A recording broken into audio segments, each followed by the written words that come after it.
Bismillahir Rahmanir Rahim.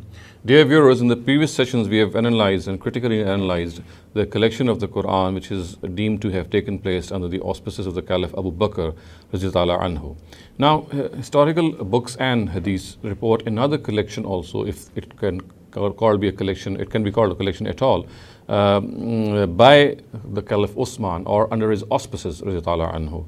And in this session and the forthcoming ones, we shall analyze the collection of the Quran narrative as has been reported in the Sahih of Imam Bukhari, as indeed by in other books as well. But primarily we'll deal with the text which is recorded in Imam Bukhari's Al-Jami' al-Sahih. And this particular narrative says that in the times of Uthman anhu, severe differences in readings had emerged amongst the Muslim community, and this was reported by his general Huzaifa ibn al-Yaman when he returned from his expeditions of fighting with the people of Syria and Iraq in the areas of Armenia and Azerbaijan.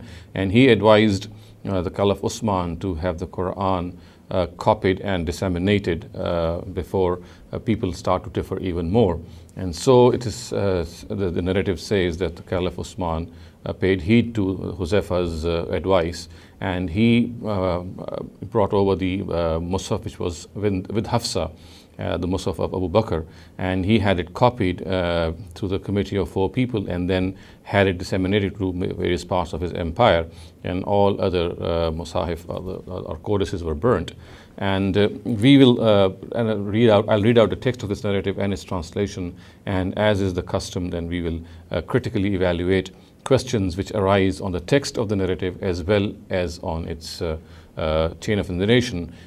We will also look at some of the subsidiary narratives in this regard, but some of them will be right after this narrative, and others we'll look them up later on.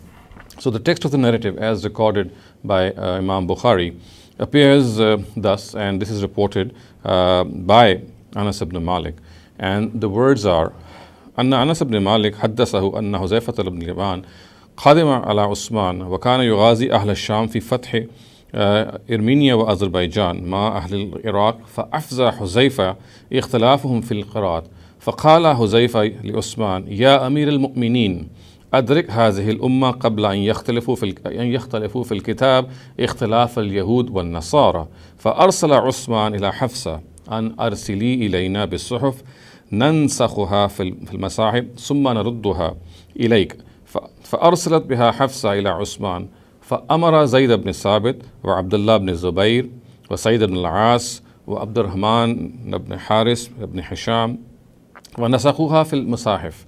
وقال عثمان للرهط القرشين الثلاثة إذا اختلفتم أنتم وزيد بن ثابت في شيء من القرآن فاكتبوه بلسان قريش فإنما نزل بلسانهم ففعلوا حتى إذا نسخوا الصحف في المصاحف رد عثمان الصحف إلى حفصة وأرسل إلى كل أفق بمصحف بما نسخوا وأمر بما سواه من القرآن في كل صحيفة أو مصحف أن يحرق. قال ابن شهاب وأخبرني خارجة بن زيد بن ثابت سمع زيد بن ثابت قال فكدت آية من الأحزاب حين نسخنا المصحف قد كنت أسمع رسول الله صلى الله عليه وسلم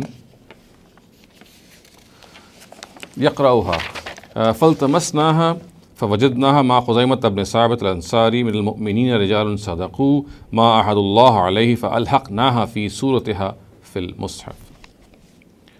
So, narrated by Anas ibn Malik, Huzaifa ibn al-Yaman came over to Uthman after he had been fighting alongside the people of Syria and Iraq at the time of the conquest of Armenia and Azerbaijan. Their differences in the recitation of the Quran alarmed him. So he said to Uthman, O ruler of the Muslims, save this nation before they differ about the book, that is the Quran, as Jews and Christians did before. So Uthman sent a message to Hafsa saying, send us the Suhuf of the Quran so that we copy them out in Masahif and then return them to you. Hafsa sent them to Uthman. Uthman then ordered Zayd ibn Thabit, Abdullah ibn Zubair, Sayyid ibn al-As, and Abdul Rahman ibn Haris to copy the Suhuf in Masahif. So they copied them.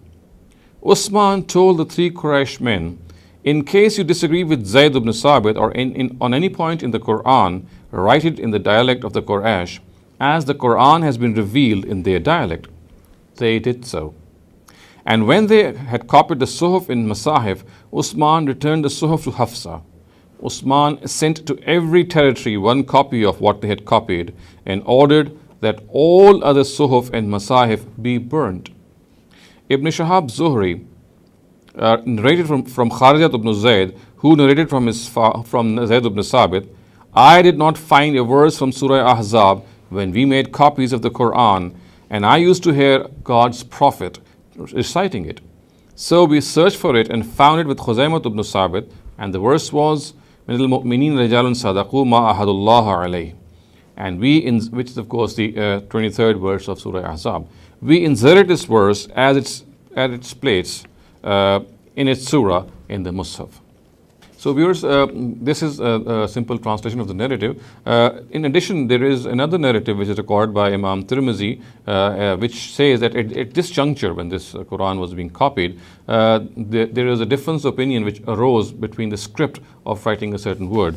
And I'm going to read out that narrative before you from Imam Tirmizi. He says, قال الزهري فاختلفوا يومئذ في التابوت والتابوه فقال قرشيون التابوت وقال زيد التابوه فرفع اختلافهم إلى عثمان فقال اكتبوه التابوت فإنه نزل بلسان قريش.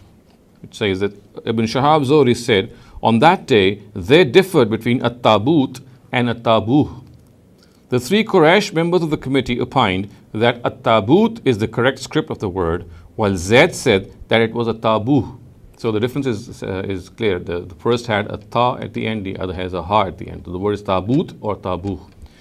Their difference of opinion, as the narrative says, their difference of opinion was referred to Uthman, who said, write at-tabut with a ta, write at-tabut, because the Quran has been revealed in the dialect of the Quraysh.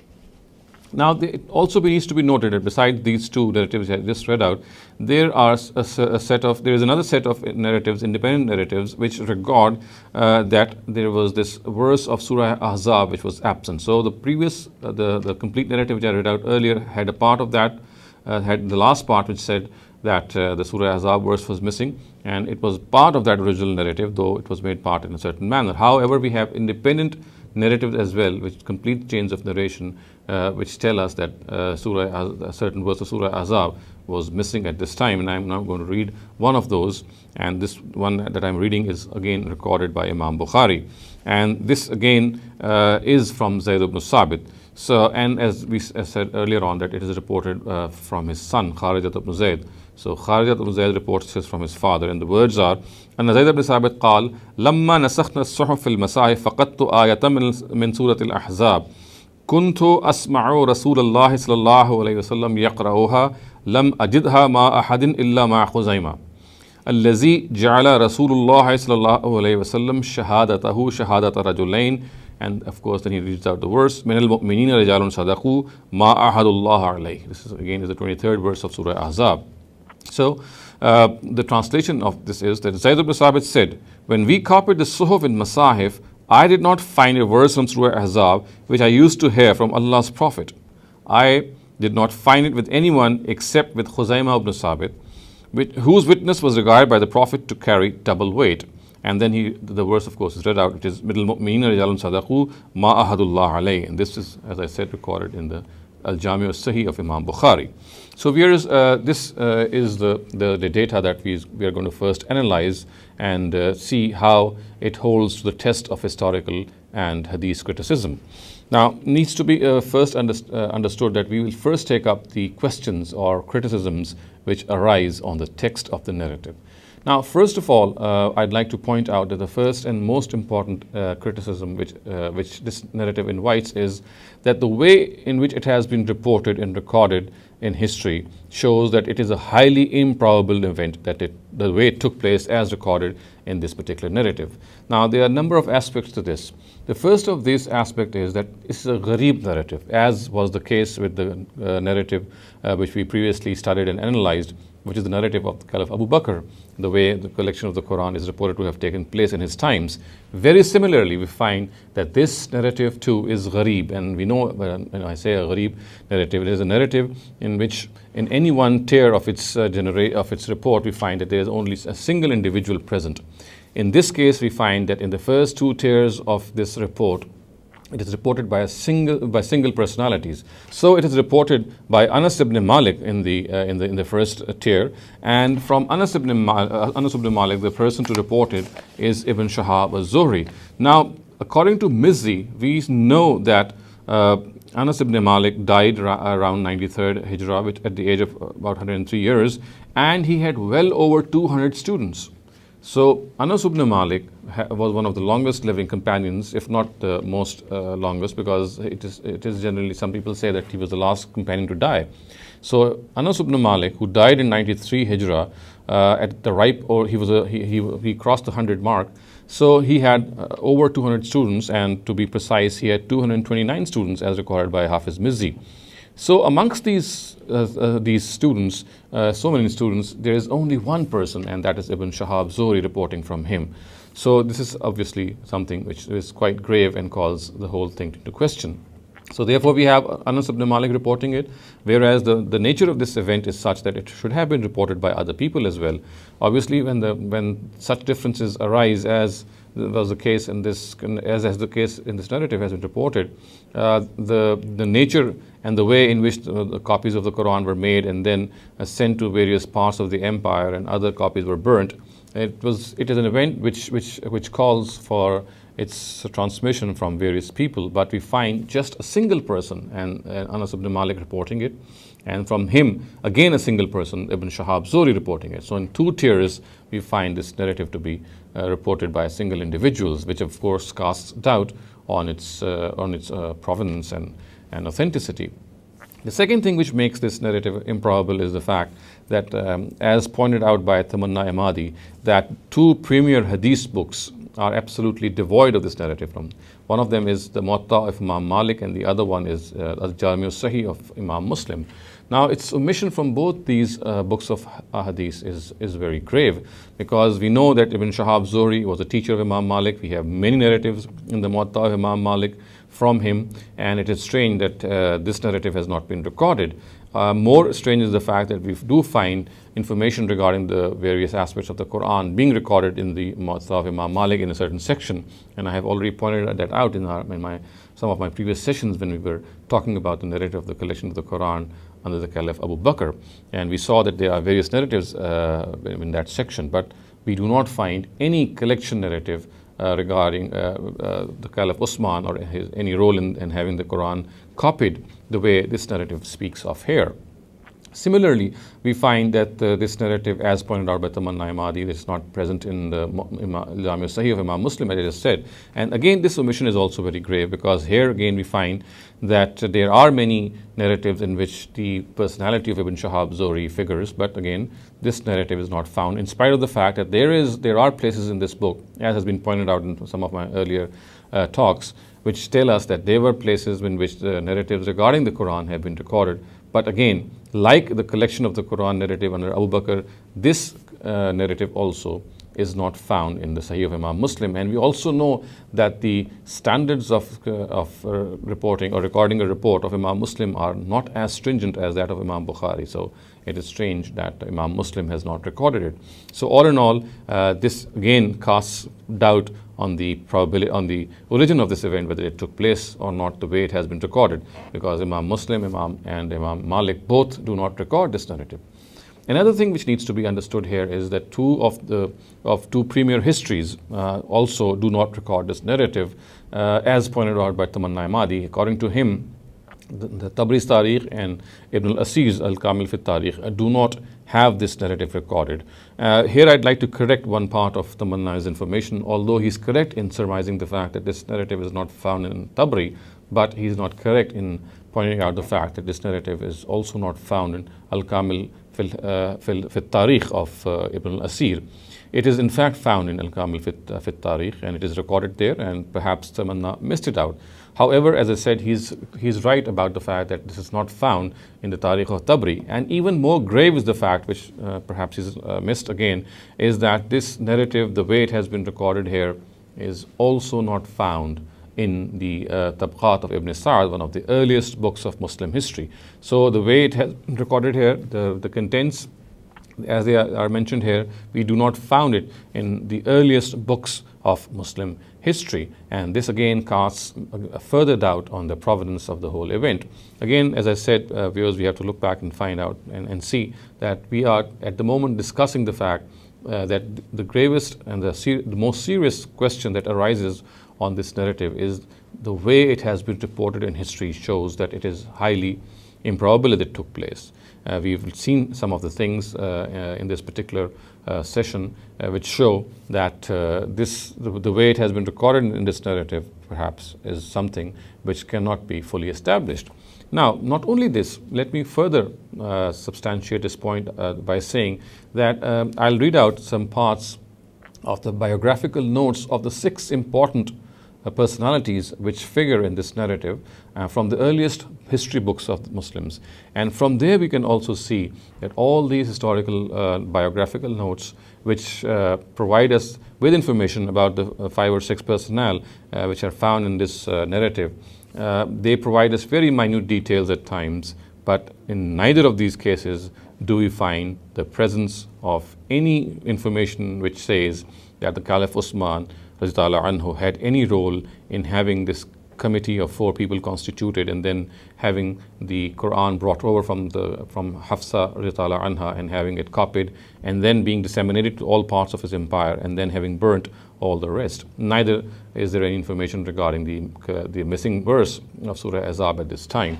So this obviously is meant to further substantiate the fact that this whole event, the way it has been recorded in history, in hadith books, in particular Imam Bukhari's Al-Jami' al-Sahih, this is something which is very, very improbable.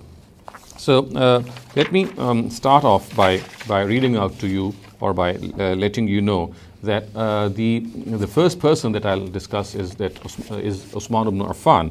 And I'll start off with the fact that Ibn Sa'd gives a detailed biographical note on Uthman, but there are no details whatsoever to the fact that he had taken some step to resolve the differences in reading the Qur'an, a feat which should have found mention in this biographical note. Obviously, if this is something which he had done, it's hard to perceive the fact that it was missed by a historian of the stature of Ibn Sa'd.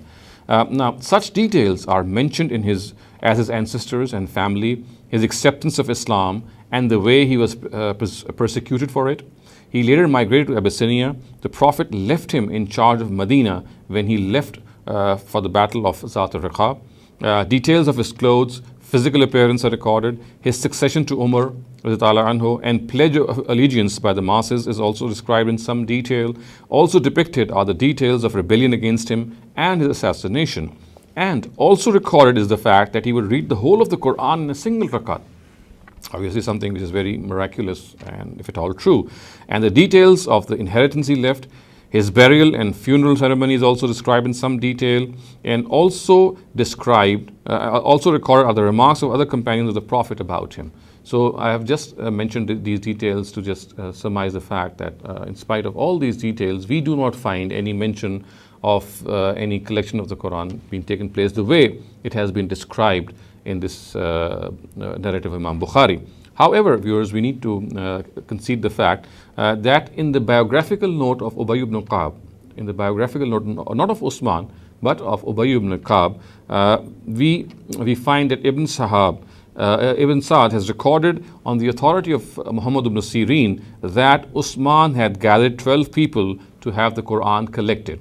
So there is this report. Again, it is appearing in the biographical note of Ubay ibn Ka'b. We'll just presently see whether this report has any provenance or whether it is authentic. But let me point out that we find this report in a different manner, not in the way it has been recorded in the Sahih of Imam Bukhari, but in a different manner, with different details.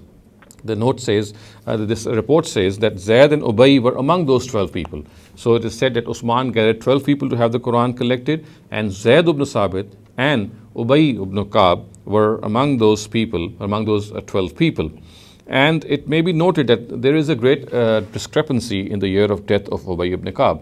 According to Ibn Abdul Barr, as recorded by Ibn Hajar in his Isaba, the majority of the scholars believe that Ubay died in the times of the Caliph Umar, either in 19 Hijrah or 22 Hijrah, which of course would mean that this is not correct, that he would have been present in the times of Uthman, because we know that Uthman assumed charge after the Caliph Umar.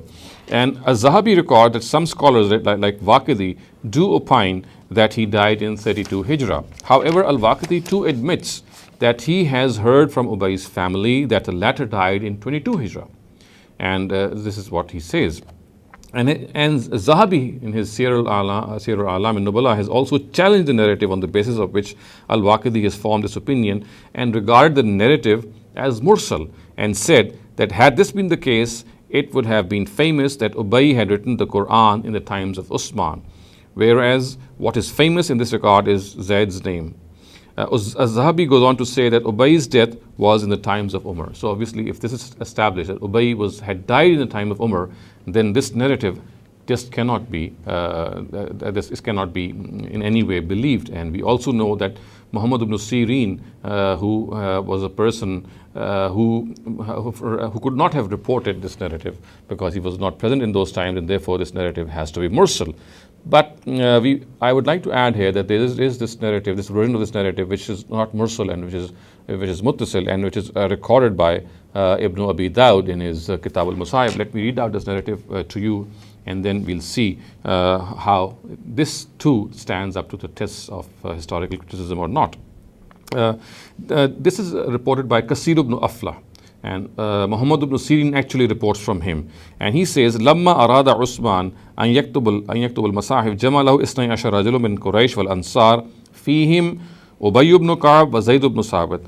قال فبعثوا للربع التي في بيت عمر فجيء بها قال وكان عثمان يتعاهدهم فكانوا إذا تداروا في شيء أخروه قال محمد فقلت لكثير وكان فيهم في من يكتب هل تدرون لما كانوا يؤخرونه قال لا قال محمد فظننت ظنا إنما كانوا يؤخرونها لينظروا أحدثهم أحدا بالعرضة الأخيرة فيكتبونها على قولي. So a simple translation of this narrative would be that Muhammad ibn Sirin reports from Kasir ibn Aflah, who said, when Uthman resolved to write the Mus'haf, he gathered 12 men from the Quraysh and Ansar. Ubay ibn Ka'b and Zayd ibn Sabit were among them. They sent for the bundle of Messiah which was in the house of Umar. It was brought over, and Uthman was overseeing their whole project. Then, if they would differ from among themselves about anything, they would defer it. Muhammad ibn Sirin said, I asked Kasir ibn Aflah, and he was among those who wrote out the Qur'an. So what he asked was, do you know why they would defer it? He said, no. Muhammad ibn Sirin said, I think it was because they wanted to find someone who would be closest in time to the Al-Arza al-Akhira, and they would then write according to what he told them.